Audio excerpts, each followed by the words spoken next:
Pour la plupart des élèves, l'école se résume à des salles de classe exiguës encombrées de pupitres, de piles de manuels scolaires, de pauses déjeuner trop courtes et d'une montagne de devoirs sans fin. Mais toutes les écoles ne se ressemblent pas. À travers le monde, les cours peuvent se dérouler n'importe où, des quais de gare au palais. Les punitions varient de l'écriture de ligne au châtiment corporel. Et les repas scolaires vont du bon au mauvais jusqu'au carrément dégueulasse. Alors redressez-vous et soyez attentifs car nous allons comparer certaines des meilleures, des pires et des plus étranges écoles à travers le monde.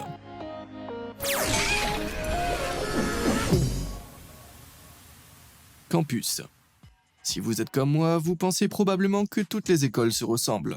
Les cours en béton apparemment universels, les bâtiments cubiques et les portes principales des campus modernes suffisamment uniformes pour rendre même les étudiants les plus enthousiastes déprimés. Mais à Jaipur, en Inde, les élèves de la Jayashree Periwal International School étudient dans un véritable palais, complet avec un ensemble impressionnant de flèches et de tourelles. Avec ses murs blancs et ses toits bleus, cela ressemble plus au château de Disney qu'à un campus. Mais ce n'est pas juste un fantasme à l'extérieur. Cette école internationale pour l'élite mondiale dispose de cours de tennis méticuleusement entretenus, d'une piscine privée, d'un stand de tir, d'écuries et d'un théâtre à thème de château. Même leur salle d'art ressemble à quelque chose provenant d'un film Disney. Mais ce campus de rêve n'est pas bon marché. Pour y vivre une pension complète, cela peut coûter jusqu'à 778 000 roupies par trimestre, soit plus de 10 000 euros. Cela peut sembler cher, mais cela ne pâlit pas en comparaison de l'école renommée dans le monde entier de Rosy à Genève, en Suisse. Nichée près des rives à couper le souffle du lac Léman, cette école pour l'élite est une autre école accessible uniquement aux très riches.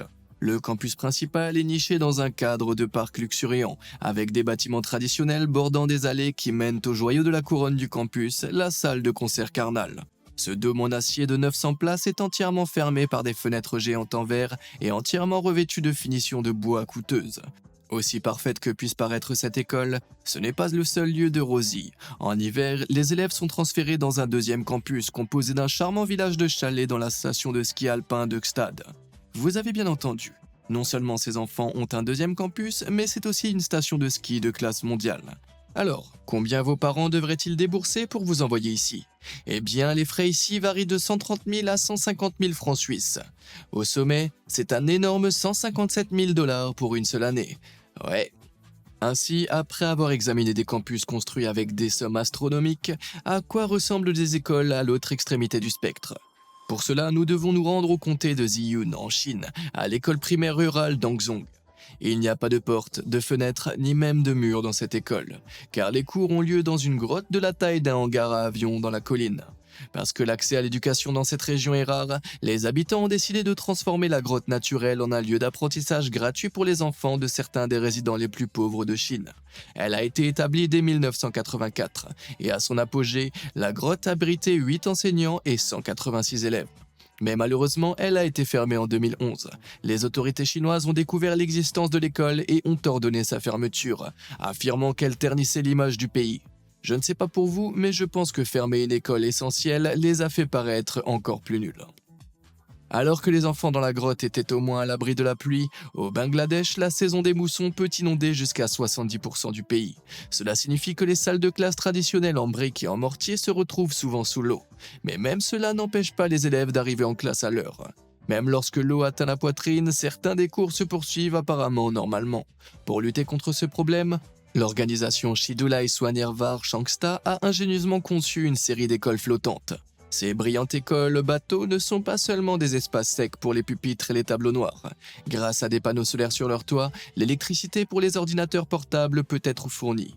Non seulement cela, mais différents bateaux remplissent des fonctions différentes, comme celui-ci qui a été transformé en un terrain de jeu indispensable afin que les enfants puissent s'amuser sur une balançoire sans craindre de se noyer s'ils tombent. Ces bâtiments scolaires peuvent ne pas être plus conventionnels, mais ils sont meilleurs que ceux que certains enfants ont en Inde. Dans l'Odisha, avec 134 millions de personnes vivant dans la pauvreté, de nombreuses familles d'Inde ne peuvent tout simplement pas se permettre le luxe d'envoyer leurs enfants à l'école. À la place, ils sont obligés de mendier autour des lieux bondés comme des gares pour survivre. Voyant cette scène déchirante, plusieurs volontaires ont commencé à mettre en place des écoles gratuites sur les quais des gares pour offrir une éducation de base aux enfants qui s'y rassemblent. Plus de 12 écoles de quai existent dans la région, avec environ 700 élèves, tous enseignés gratuitement. C'est loin de payer des centaines de milliers de dollars pour apprendre dans des palais ou un chalet en Suisse, mais je pense que nous pouvons tous convenir que toute éducation vaut plus que le bâtiment dans lequel elle est enseignée. Nourriture. Pour beaucoup d'enfants, l'heure du déjeuner est le meilleur moment de la journée à l'école. Mais si vous n'apportez pas votre propre déjeuner de la maison, ce repas de midi peut avoir un aspect très différent selon l'endroit où vous vous trouvez dans le monde. Commençons par la France, un pays célèbre pour sa bonne cuisine, même dans ses écoles. Les gouvernements municipaux sont responsables du repas standard à 4 plats et reçoivent la plupart des enfants. Cela comprend généralement une entrée de légumes, un plat principal chaud avec plus de légumes, un dessert et même un plateau de fromage. Cela peut sembler appétissant, mais cela respecte les strictes directives des exigences nutritionnelles nationales du gouvernement. Ces dernières stipulent que les aliments frits doivent être limités à 4 repas par mois et que le ketchup ne peut être servi qu'une fois par semaine en raison de sa teneur élevée en sel et en sucre. Et lorsque de tels repas sont servis, ils sont équilibrés par des aliments riches en nutriments tels que des moules et même des artichauts entiers cuits au four. Dans l'ensemble, un repas typique peut coûter jusqu'à 8 €. Cependant, les étudiants des zones à faible revenu peuvent recevoir une aide financière garantissant qu'aucun enfant ne va au lit le ventre vide. Mais du côté de la Russie, c'est tout à fait différent. Alors que le gouvernement a commencé à fournir des repas chauds gratuits aux enfants plus jeunes en 2020, les étudiants plus âgés doivent compter sur les finances des autorités régionales. Les régions plus riches reçoivent non seulement le déjeuner, mais aussi le petit déjeuner. Un petit déjeuner typique pourrait comprendre du thé avec des tartines, de la bouillie et même une saucisse. Au final, cela n'a pas l'air trop mal, bien que le déjeuner soit une affaire plus colorée. En général, un type de poisson ou de viande est servi avec du borsch, qui est une sorte de soupe de betterave, un jus sucré, un glucide riche en amidon comme des pommes de terre et du pain. Cela semble simple et nutritif, mais seulement si vous pouvez vous le permettre. En 2019, lorsque le gouvernement n'offrait pas du tout de repas scolaires gratuits, les familles pauvres avaient du mal à fournir 50 roubles, soit seulement 75 cents pour un déjeuner basique. La situation était si grave que certains enfants s'évanouissaient de faim en classe. Mais pas trop loin, en Corée du Sud, la faim n'est certainement pas au menu. De nombreux étudiants plus âgés fréquentent des académies privées ou des cours du soir en soirée, ce qui signifie qu'ils peuvent être à l'école de 8 h à 23 h au quotidien. Ainsi, ils reçoivent souvent le déjeuner et le dîner fournis par la cafétéria de l'école. Le déjeuner est généralement un plat coréen de riz, de soupe saine, de viande ou de poisson riche en protéines, de nouilles et de fruits. Le dîner est une affaire similaire, avec parfois des friandises frites comme des nuggets de poulet, du tempura et des sandwichs à l'œuf grillé. Si mon école avait proposé des dîners aussi bons, j'aurais peut-être été convaincu d'étudier plus tard dans la nuit. Mais combien cela coûte-t-il ? Eh bien, dans la région de la capitale de Séoul, cela ne coûte rien du tout. En investissant une somme vertigineuse de 615 millions de dollars dans le secteur de l'éducation chaque année, Séoul prévoyait de rendre tous les repas scolaires publics et privés gratuits en 2021. Alors que tous les repas que nous avons vus jusqu'à présent semblent plutôt savoureux à leur manière, ce que certaines écoles aux États-Unis proposent à table vous donnera envie de perdre appétit. Le programme national des déjeuners scolaires du pays aide à subventionner et à financer les repas de plus de 31 millions d'enfants, fournissant environ 1,30 $ par enfant. Cependant, il y a encore une forte dépendance à des aliments bon marché, denses en calories et transformés pour réduire les coûts. Et tandis que cette dépendance varie d'un état à l'autre, le menu de ces repas équilibrés sur le plan nutritionnel ne varie pas. La pizza et le maïs sont une combinaison assez courante dans les cafétérias d'un bout à l'autre du pays. Bien que certains semblent être plus savoureux, ils ne sont toujours pas aussi bons. Je veux dire, la pizza de ces écoles ressemble plus à quelque chose qui a été stocké sous le congélateur plutôt qu'à l'intérieur. Les chili dogs bon marché et les frites sont une autre combinaison classique que l'on trouve dans de nombreuses écoles, bien que la seule touche de versin sur ces plateaux provienne de cette seule feuille de laitue ou de ces cornichons sur le côté. Mais si vous n'avez pas assez faim pour manger de la nourriture transformée sur de la nourriture transformée, je vous conseille de rester à l'écart des nachos. S'ils ne sont pas un mélange visqueux de gris et de jaune, ils baignent dans suffisamment de fromage pour bloquer vos artères. Et en parlant de fromage, est-ce que quelqu'un a commandé des macaronis au fromage ? Ça pourrait toujours être pire, cependant. Comme ce repas mystère qui ressemble à un pain, et est-ce un morceau de fromage et de viande ? Peut-être est-ce une lasagne faite par quelqu'un qui n'a jamais vu de lasagne auparavant. Ou peut-être que c'est un hamburger qui a déraillé. Qu'en pensez-vous ? Dites-le moi dans les commentaires. Mais toutes les écoles américaines ne servent pas de repas mystérieux aussi malveillants. Dans les écoles publiques du comté de Savannah-Chatham en Géorgie, ils servent ces plateaux appétissants avec l'aide d'une organisation nutritionnelle locale. En plus d'amener de véritables chefs dans les écoles, les étudiants peuvent déguster des repas à base d'ingrédients cultivés localement. En une journée plus normale cependant, il y a encore plein d'options saines et vertes à choisir. À partir de seulement 3 $ par repas, ainsi que la fourniture de petits déjeuners gratuits pour tous les élèves, ces menus sont à la fois sains et abordables. Je leur donnerai un A+.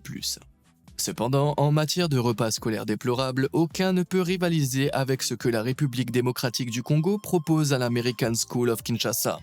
Ce ne sont pas des frites trop cuites que vous regardez, ce sont des chenilles. Aussi repoussant que cela puisse paraître, les insectes comme celui-ci fournissent une source de protéines bon marché et commune à travers l'Afrique. Ce qui signifie qu'il y a probablement plus de nutriments dans cela que dans la plupart des plateaux américains. Cela dit, lequel préfériez-vous mettre dans votre bouche, les chenilles du Congo ou le repas mystère américain? Pour les chenilles, appuyez sur le bouton j'aime et pour l'énigme sur un pain, appuyez sur le bouton s'abonner. Si vous êtes comme moi et que vous ne savez pas lequel est le pire, appuyez sur les deux. Ok, où est-ce qu'on en était? Uniforme. Au sein d'une école, les uniformes peuvent donner à tous les élèves la même apparence, bien qu'ironiquement, ils ne soient pas uniformes à travers le monde. En Angleterre, par exemple, un uniforme de base voit tous les élèves habillés dans des couleurs spécifiques. La plupart des filles peuvent choisir de porter des pantalons lorsqu'il fait froid et des jupes ou des robes lorsqu'il fait chaud. Mais toutes les écoles n'autorisent pas les garçons à porter des shorts en été. Cela a conduit les garçons de l'académie Iska dans le Devon à faire preuve de créativité lors d'une vague de chaleur particulièrement transpirante. Bien qu'il y ait une règle contre les shorts, il n'y a aucune règle contre les jupes. Alors ils sont tous arrivés aux portes de l'école en portant ces très charmants vêtements à carreaux en signe de protestation. Et ils ne sont pas les seuls. De l'autre côté de l'étang, au Québec, au Canada, les élèves masculins ont commencé à se rendre à l'école dans toutes sortes de jupes dès 2020. Non pas parce qu'ils ne pouvaient pas porter de shorts, mais parce que les élèves féminines n'étaient pas autorisées à porter des jupes au-dessus d'une certaine longueur. Tandis que les garçons pouvaient remonter le short autant qu'ils le souhaitaient. En solidarité, les étudiants de toute la province ont rejoint le mouvement contre la double norme. Depuis lors, de plus en plus d'écoles à travers le monde ont commencé à adopter des uniformes neutres en termes de genre. De nombreux garçons et filles ayant la possibilité de porter des jupes ou des pantalons indépendamment de leur sexe. Cependant, toutes les écoles en Angleterre n'ont pas une approche aussi moderne des uniformes. Depuis sa création en 1560, les élèves de l'école Christ Hospital arborent exactement le même uniforme depuis plus de 4 siècles. Avec un manteau-robe ample, semblable à une cape, des boutons argentés brillants, une ceinture en cuir marron et des longues chaussettes jaunes, ces enfants semblent sur le point de se rendre à Poudlard et pas en salle de classe. Pourtant, l'uniforme de l'école Christ Hospital n'est pas le seul à avoir survécu aussi longtemps. Pendant l'ère soviétique, les écoles en URSS exigeaient que les garçons portent des costumes sombres avec des chemises blanches, et que les filles portent des tabliers blancs, des chaussettes jusqu'aux genoux et des nœuds dans les cheveux. Ces adorables petits ensembles ont été abolis en 1994, après la chute du régime soviétique, mais ils jouent toujours un rôle dans certaines écoles aujourd'hui. Le dernier jour d'école, les élèves plus âgés s'habilleront avec les anciens uniformes pour célébrer la fin de leur éducation. Ils ressemblent comme 2 gouttes d'eau aux uniformes d'il y a près de 30 ans. Eh bien, à l'exception des talons hauts, je ne suis pas sûr que les enfants de l'époque aient pu se faufiler en classe avec tous ces pouces supplémentaires. Aussi adorables que soient les anciens uniformes de l'Union soviétique, ils ont une concurrence mignonne venant du Japon. Ici au lycée, les garçons arborent des uniformes noirs, lisses, presque de style militaire, tandis que les filles ressemblent davantage à des petits uniformes de marins. Ces uniformes de style naval européen s'appellent le seifuku. Et la raison pour laquelle ils sont inspirés de l'armée est de contribuer à inculquer un sentiment de discipline aux élèves qui les portent. Mais au lieu de chaussures habillées, ils portent à leurs pieds une paire de pantoufles blanches éclatantes. Ce sont des uobaki, un type de chaussures d'intérieur souple qui gardent les sols propres dans le bâtiment scolaire. Dans la culture japonaise, il est tout à fait normal de retirer ses chaussures à l'entrée des maisons et même des grands bâtiments pour réduire au minimum l'entretien du nettoyage. À l'école, les élèves changent leurs chaussures pour des uobaki à une entrée pleine de casiers appelée un genkan. Et leur niveau pourrait même être indiqué par la couleur peinte sur leur bout. Comme c'est mignon. Règles et punitions. S'asseoir en retenue et écrire des lignes pendant des heures est une punition scolaire assez standard pour la plupart des mauvais comportements. Mais la leçon ne passe pas toujours pour l'élève. Alors tandis que certains enseignants se chargent de faire preuve de créativité avec leurs réprimandes, d'autres vont beaucoup trop loin.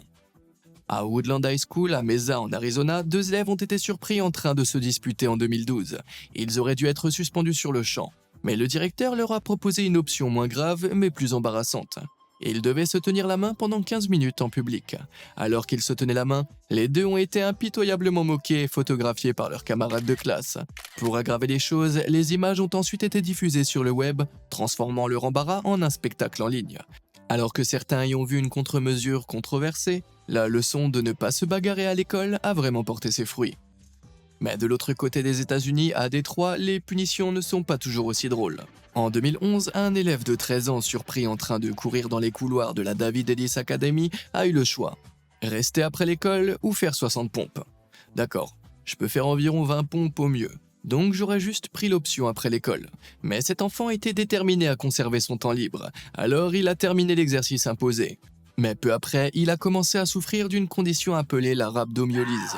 En quelques heures, ses bras ont enflé à cause de la surcharge et il a été transporté à l'hôpital.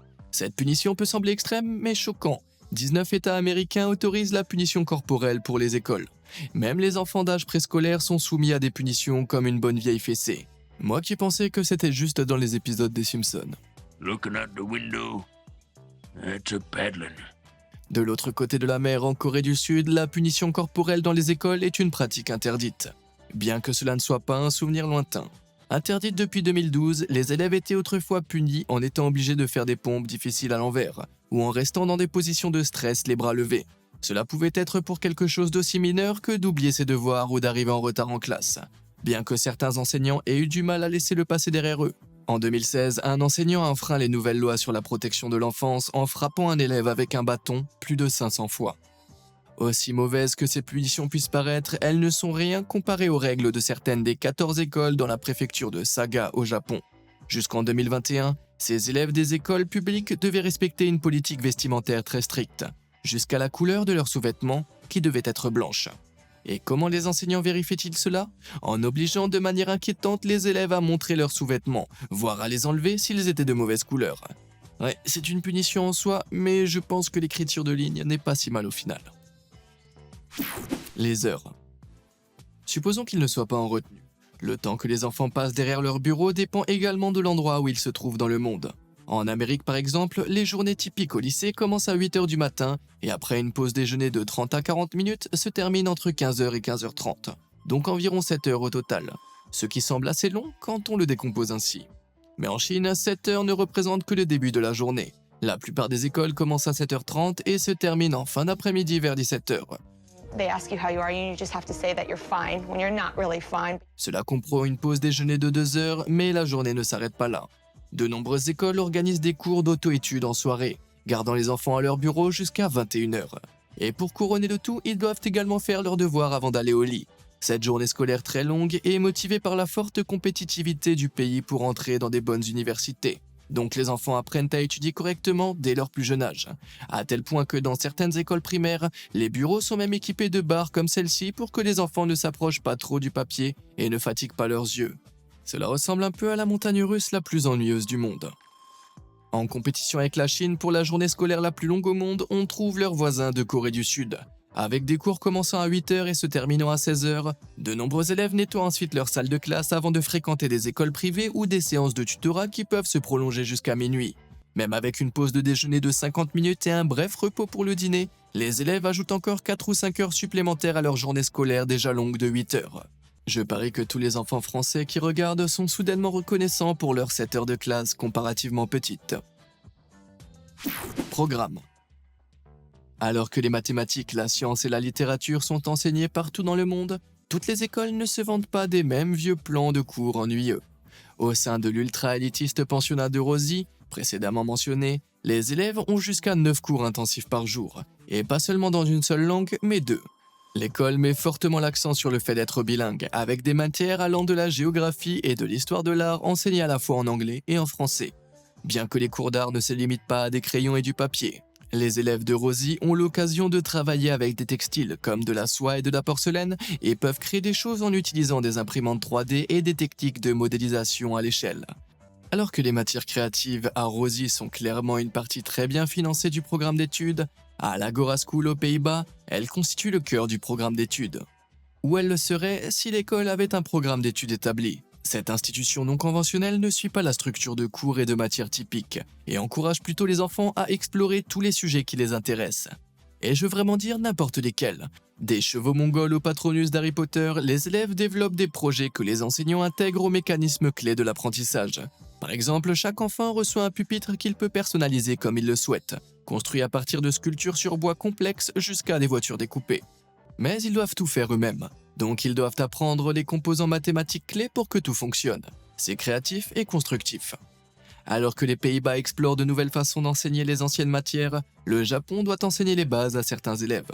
Dans tout le pays, les écoles secondaires masculines d'élite ont commencé à enseigner des cours sur l'éducation des enfants et le fait d'être des bons maris. Les hommes japonais ont pendant la plus grande partie de l'histoire été les pourvoyeurs de la famille.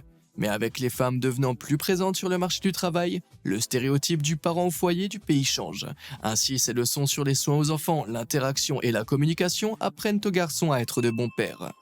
Bien que, en Russie, apprendre la gestion de la maison n'est pas aussi important que d'apprendre la stratégie. En 2019, la Russie a introduit une matière obligatoire pour ses élèves de première année qui a choqué le reste du monde. Pouvez-vous deviner de quoi il s'agissait? Le codage? Peut-être la lutte contre les ours? Non, il s'agissait en fait des échecs. Conformément aux nouvelles règles gouvernementales, tous les élèves de première année russes étaient tenus d'étudier ce jeu de stratégie en noir et blanc pendant au moins 33 heures par semaine.